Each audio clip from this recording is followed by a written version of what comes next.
sida ay musharaxiinta Trump iyo Harris haddii la doorto ay ka yeeli doonaan arrimaha ay ka mid yihiin socdaalka, daroogada, cashuuraha iyo siyaasadda arrimaha dibadda.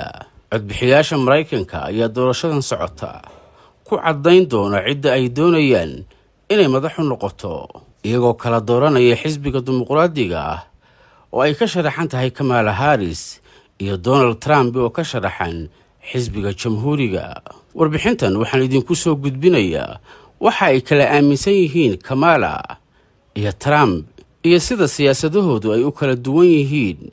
Musharax Kamala Harris waxay sheegtay in ahmiyaddeeda maalinta koowaad ay noqon doonto yaraynta qiimaha cunnada iyo guryaha ee qoysaska shaqeeya. Waxay ballan qaaday Kamala Harris inay mamnuuci doonto badeecadaha qiimahoodu aadka u sarreeyay, isla markaana ay caawin doonto dadka markoodii ugu horeeyay hadda guri iibsanaya, ayna kordhin doonto bixinta guryaha, ayna caawin doonto dadka mushaharaadka yar qaata oo ay mushaharka u kordhin doonto. Sicir bararka ayaa kordhay intii uu xilka hayay madaxweyne Biden. Si la mid ah dalal badan oo galbeedka ah, waxay la dhibtoonayaan saameyntii ka dhalatay COVID-19 iyo dagaalka Ukraine. Musharax Trump ayaa ballan qaaday inuu soo afjari doono sicir bararka, uuna mar kale Mareykanka ka dhigi doono mid noloshiisu ay fududahay. Mar Trump arrintan wax laga weydiiyey wuxuu sheegay in shidaal qodis badan oo la sameeyay ay dhimi karto qiimaha shidaalka. Trump wuxuu ballan qaaday in qiimaha dulsaarka uu yarayn doono, taasoo ah wax madaxweyne aanu xakamaynin. Wuxuuna sheegay in musaafiriinta muhaajiriinta aan sharciyeysnayn ay fududayn doonto cadaadiska saaran, laakiinse dhaqaalayahanada ayaa ka digay in ballanqaadkiisa ah inuu cashuur badan ku soo rogi doono waxyaabaha la soo dhoofiyo ay sare u qaadi doonto qiimaha cashuuraha. Kamala Harris waxay doonaysaa inay cashuurta ku kordhiso ganacsiyada waaweyn iyo dadka Mareykanka ah ee sanadkii sameeya ama ay soo gasho lacag ka badan $400,000. balse waxay sidoo kale shaaca ka qaaday Kamala Harris tallaabooyin badan oo fududayn kara culayska cashuuraha ee qoysaska saaran. Kamala Harris waxay khilaaftay siyaasadda Biden, waxayna taageersan tahay in la sameeyo kordhin dhexdhexaad ah oo ka kacaysa 23.6% gaaraysana 28% marka loo barbardhigo tan Biden oo ah 44.6%. Musharax Trump ayaa soo jeedinaya isaguna dhimidda cashuurta oo gaaraysa trilyanno, ayna ku jiraan sii wadidda dhimiddii 2017 oo inta badan caawisay maalqabeennada oo keliya. Ilma iska soo rididda Harris ayaa xuquuqda ilma iska soo rididda ololaheeda udub dhexaad uga dhigtay, iyadoo sii wadda u ololeynta sharci dhowri doona xuquuqda taranka ee guud ahaan dalkaas. Trump ayaa isaguna in badan dirayay fariimo uu kaga soo horjeedo ilma iska soo rididda. Saddexdii xaakim ee uu maxkamadda u sarreysa u magacaabay intii uu madaxweynaha Trump ayaa ka dambeeyey inay meesha ka saaraan xaqa dastuuriga ah ee ilma iska soo rididda. Harris ayaa loo xil saaray wax ka qabashada waxaa sababay xasaladda xadka koonfureed. Tiro aad u badan oo dad ah ayaa ka soo gudbay Mexico dhammaadkii 2023, balse tirada ayaa hoos u dhacday wixii markaa ka dambeeyey. Ololahan ayaa sii adkeeyey halka ay ka taagan tahay, waxayna xoojisay khibraddeeda dacwad ooga ahaan oo ay la tacaali jirtay mukhalisiinta dadka tahriibiya. Musharax Trump ayaa isagu wacad ku maray inuu xadka xiri doono, isagoo dhammaystiraya dhismaha derbiga, kordhinayana ciidanka halkaas jooga. balse waxa uu ku booriyey jamhuuriyiintu inay la yimaadaan sharci adag oo ka dhan ah socdaalka. ayna taageertay Kamala Harris, waxayna sheegtay in sharcigaas ay dib u soo noolayn doonto haddii la doorto. Trump wuxuu sidoo kale ballan qaaday musaafiriintii ugu ballaarnayd ee muhaajiriinta aan diiwaan gashnayn inta la ogyahay taariikhda Mareykanka.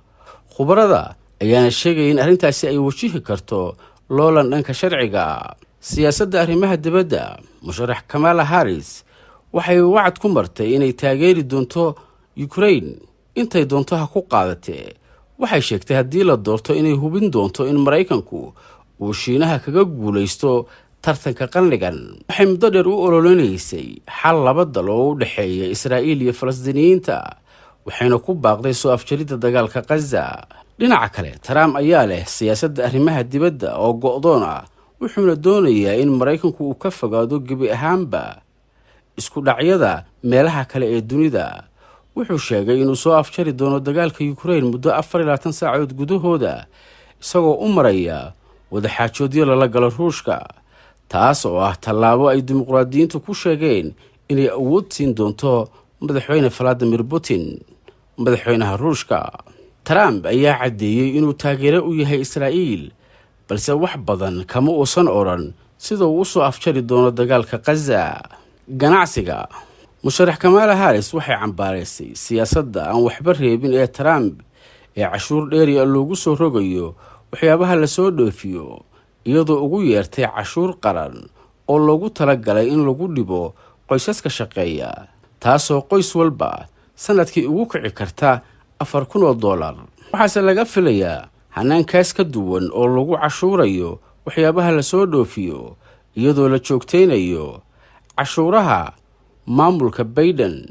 Harris ay ku soo rogeen qaar ka mid ah badeecadaha Shiinaha sida gawaarida korontada ku shaqeeya. musharax Trump ayaa cashuuraha ka dhigay udub dhexaadka ololihiisa si uu u dhowro ganacsiyada Maraykanka.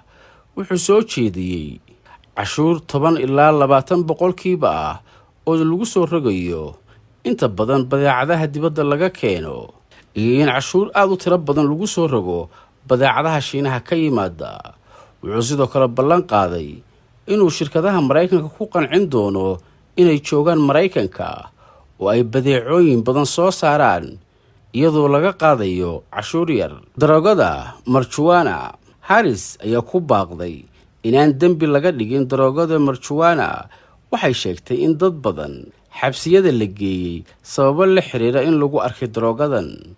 musharax Trump ayaa marar badan si adag aan uga hadlin waxa uga qorshaysan arrintan.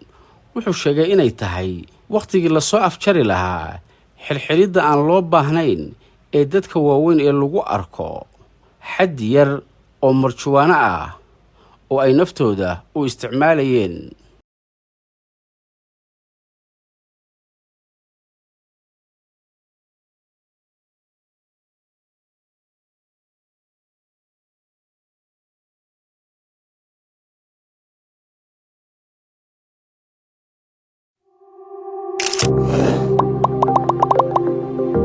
marka aad maqasho ICT waxa caadi ah inay kugu soo dhacaan software, computer, internet, communication technology, cloud computing, programming.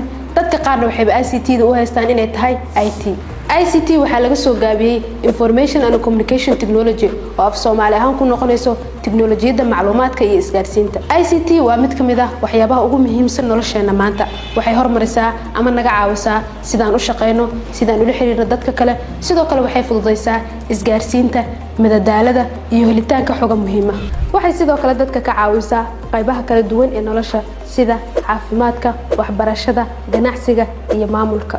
katabaarag ICT ahaan waxaan ka shaqeynaa dhammaan noocyada kala duwan ee ICT-da. waxaan ku haynaa in ka badan 20 system oo aan ku saleynay baahiyaha ka jira wadanka.